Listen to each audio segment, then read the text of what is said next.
नीति शतक का प्रथम श्लोक है। नीति शतक रचना भर्तृहरि की है और भर्तृहरि के शतक त्रय प्रसिद्ध हैं संस्कृत साहित्य में। नीति शतक, श्रृंगार शतक, वैराग्य शतक। तो नीति शतक उनका एक महनीय ग्रंथ है और शतक से शतक का अर्थ होता है 100। तो इसमें नीति से संबंधित 100 श्लोकों का संग्रह है। यह कुल मिला के 100 मुक्तक लिखे हैं उन्होंने, जो नीति से संबंधित, अनेक तरह के कर्म से संबंधित, विद्या से संबंधित, ज्ञान से संबंधित, मूर्खता से संबंधित इत्यादि सारे विषयों पर उसमें चर्चा की गई है। सत्य से संबंधित, दान से संबंधित, गुण से संबंधित। तो नीति शतक का प्रथम श्लोक हम पढ़ते हैं आज की कक्षा में।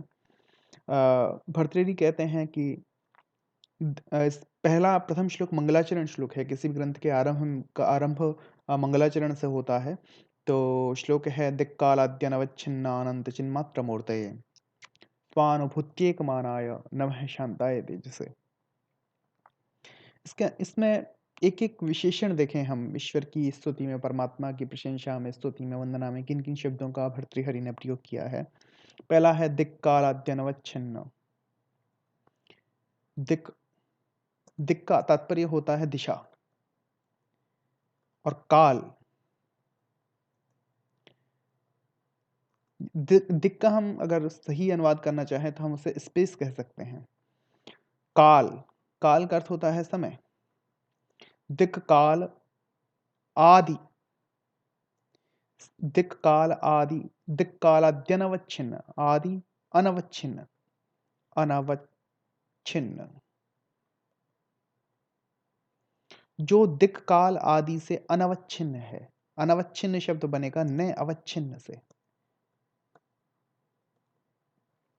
अवच्छिन्न का तात्पर्य होता है व्याप्त, घिरा हुआ।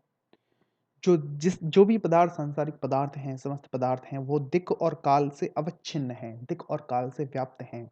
यानी कि वो स्पेस में स्थित हैं और समय के भीतर स्थित हैं। समय में उनकी, काल के भीतर उनकी शुरुआत होती है, आदि होता है, मध्य होता है और अंत हो जाता है। कोई व्यक्ति काल के अंदर ही, समय के अंदर ही जन्म लेता है किसी समय पर, और किसी निश्चित समय पर उसकी मृत्यु हो जाती है। वह काल से व्याप्त है, उस काल के भीतर उसका अस्तित्व है।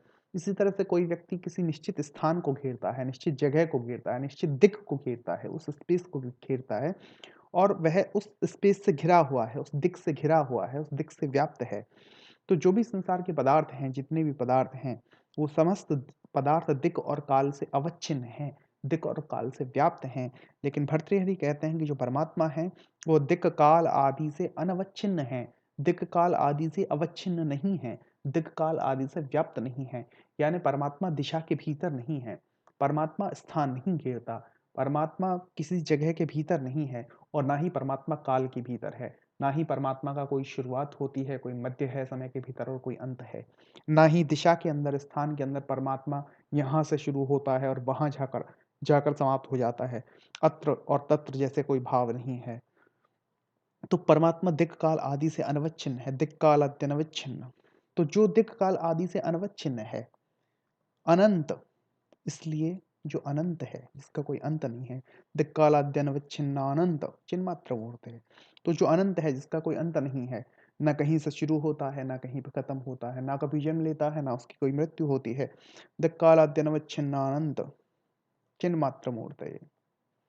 अगला शब्द कहते हैं वो चिन्ह मात्र मूर्तये, चित मात्र मूर्तये।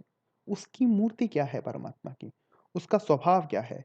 उसका स्वभाव है चेतना मात्र, चिन्ह मात्र मूर्तये, इसलिए शब्द आया। चित मात्र मूर्तये।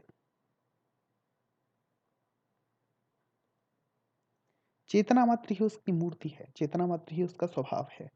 वह मात्र चेतना है, शुद्ध शुद्ध चेतना, विशुद्ध चेतना मात्र वह है। क्योंकि अगर कोई वस्तु होता, कोई पदार्थ होता, तो वह दिक् और काल से व्याप्त होता, उसका कोई आदि होता, उसका कोई अंत होता। लेकिन ऐसा नहीं है, वह एक विशुद्ध चैतन्य है। दिक् काल, और उसी चैतन्य से समस्त दिक् और समस्त काल प्रसूत होते हैं। दिक् काल आदि अनवच्छिन्न, दिक् काल आदि से अनवच्छिन्न है, व्याप्त नहीं है, अनंत, उसका कोई अंत नहीं है। चिन्ह मात्र मूर्ति, वह चेतना मात्र मूर्ति वाला है। स्वानुभूति, और उसके लिए प्रमाण क्या है, उसे जाना कैसे जा सकता है? तो भर्तृहरि कहते हैं स्वानुभूति एकमानाय, उसके लिए एकमात्र जो मान है, एकमात्र जो प्रमाण है, वह स्वानुभूति है। स्वयं की अनुभूति, स्व अनुभूति, स्वानुभूति, यानी उसे केवल उसका केवल अनुभव किया जा सकता है, उसे केवल महसूस किया जा सकता है, उसे तर्कों से और तथ्यों से सिद्ध नहीं किया जा सकता। स्वानुभूति एक मान है, बस वह अनुभव हो जाता है और फिर सर्वत्र उसी का अस्तित्व दिखाई देने लगता है, प्रतीत होने लगता है। स्वानुभूति एक मान आए।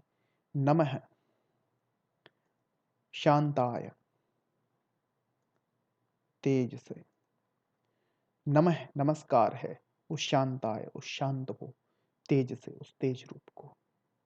ऐसा परमात्मा, ऐसा ईश्वर, ऐसा ब्रह्म, ऐसी सत्ता जो दिक् और काल से व्याप्त नहीं है, इसका कोई अंत, जो अनंत है, जो चेतना मात्र मूर्ति, चित्रा मात्र स्वभाव वाली है, और उसके लिए एकमात्र प्रमाण स्वानुभूति ही है।